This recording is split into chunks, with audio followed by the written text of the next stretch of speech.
In this video, we will consider two additional tests to determine whether a series converges or diverges.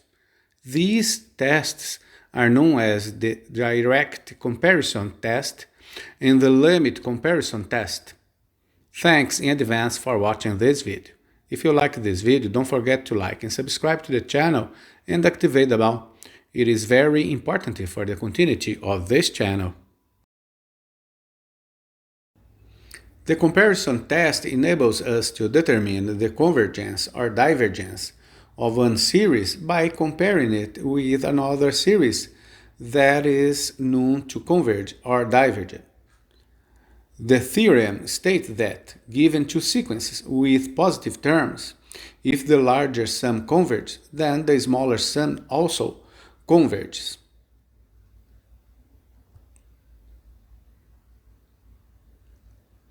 Similarly, if the smaller sum diverges, then the larger sum also diverges.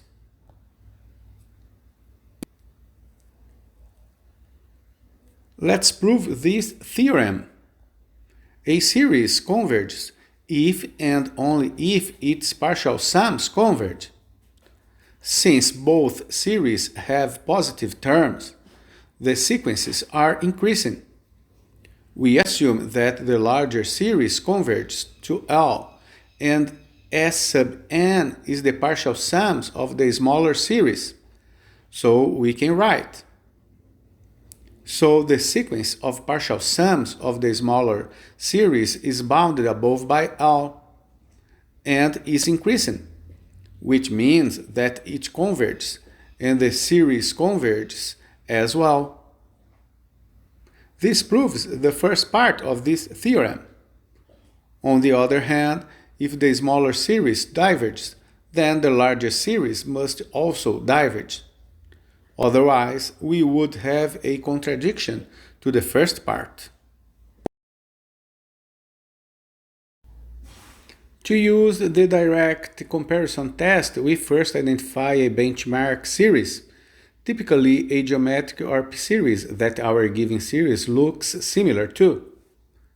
Next, determine whether the comparison series converges or diverges.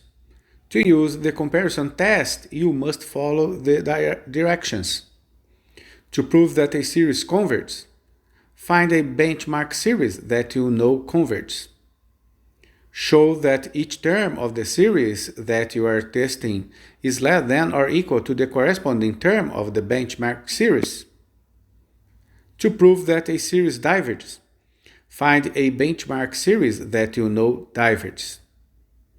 Show that each term of the series you are testing is greater than or equal to the corresponding term of the benchmark series.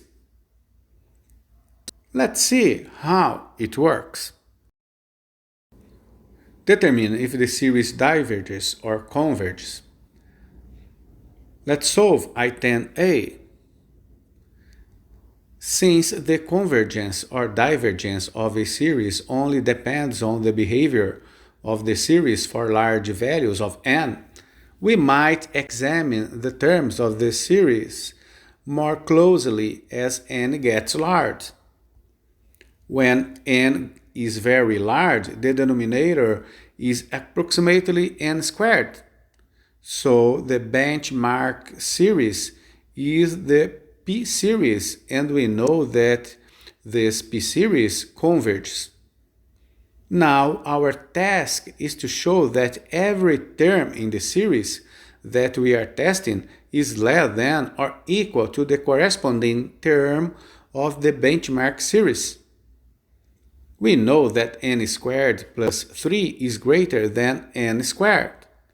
So when we take the reciprocal of both, we change the direction of the inequality, which means that every term in the test series is less than the corresponding term in the convergent benchmark series. Therefore, both series are convergent.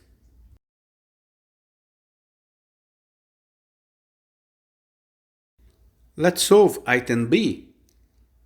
When n is very large, the denominator is approximately n.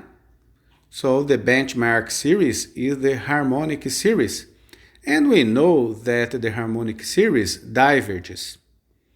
Now our task is to show that every term in the series that we are testing is greater than or equal to the corresponding term of the benchmark series. We know that square root of n is less than n. So when we take the reciprocal of both, we change the direction of the inequality, which means that every term in the test series is greater than the corresponding term in the divergent benchmark series.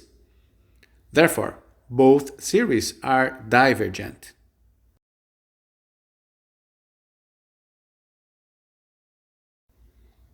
Let's solve item C. When n is very large, the denominator is approximately 3 to the power of n. So the benchmark series is the geometric series, and we know that it diverges because the common ratio is greater than 1. Now our task is to show that every term in the series that we are testing is greater than or equal to the corresponding term of the benchmark series. We know that 3 to the power of n minus 1 is less than 3 to the power of n. So when we take the reciprocal of both, we change the direction of the inequality, which means that every term in the test series is greater than the corresponding term in the divergent benchmark series. Therefore, both series are divergent.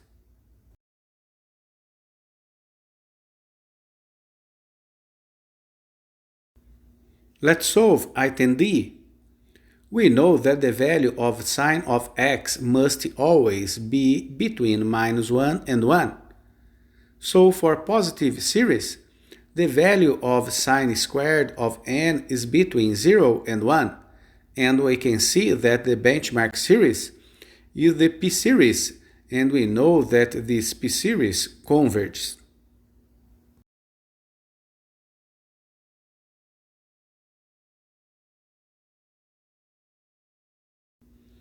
Let's solve item E. When n is very large, the logarithm grows very slowly, more slowly than the denominator n. So the benchmark series is the harmonic series, and we know that it diverges. Now our task is to show that every term in the series that we are testing is greater than or equal to the corresponding term of the benchmark series. We know that the logarithm of n is greater than 1 if n is greater than or equal to 3. We now divided both sides by n. Therefore, both series are divergent.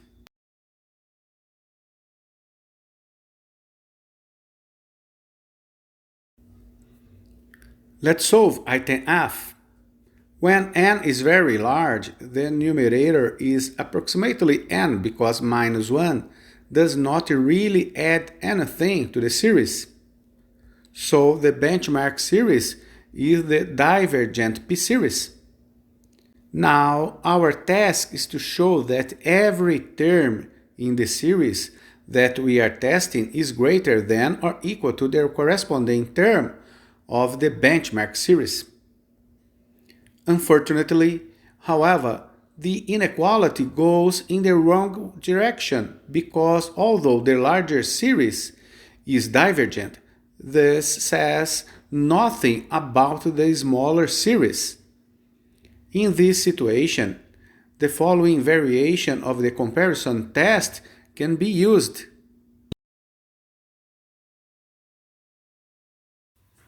The limit comparison test states that, given two series with positive terms, if the following limit is L, where L is a positive real number, then the two series either both converge or both diverge. Let us prove this theorem. Since L is a positive real number, we can write the inequality. So we can find two positive numbers, p and q, such that multiply by b sub n, and we have, if series B diverges, then so does the series, because it is a multiple of the divergent series. By the comparison test, the series A also diverges. Similarly, if the series B converges, then so does the series, because it is a multiple of the convergent series. By the comparison test, the series A also converges.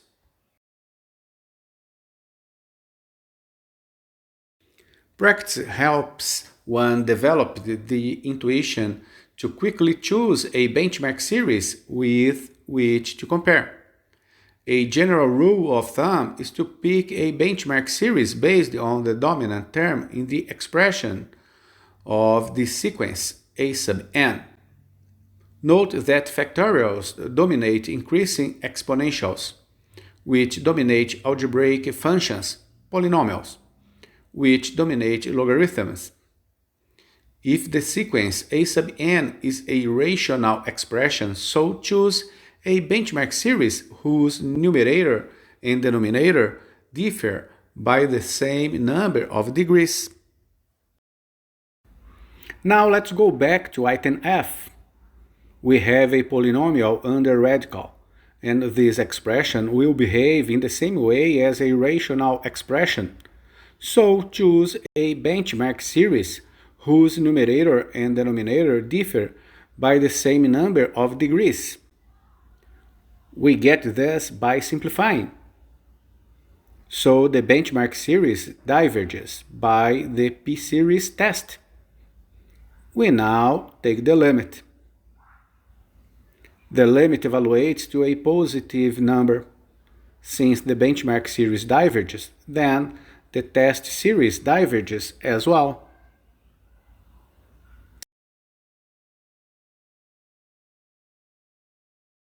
Let's solve item G. We should choose a benchmark series based on the dominant term in this expression. We know that powers dominate algebraic functions. So the convergent geometric series is the benchmark series. We now take the limit. We will need to use L'Hopital rule twice. The limit evaluates to a positive number. Since the benchmark series converges, then the test series converges as well. Let's solve item H. The dominant term in the numerator is n, and the dominant term in the denominator is n cubed. So the benchmark series converges by the p-series test. We now take the limit. The limit evaluates to a positive number. Since the benchmark series converges, then the test series converges as well.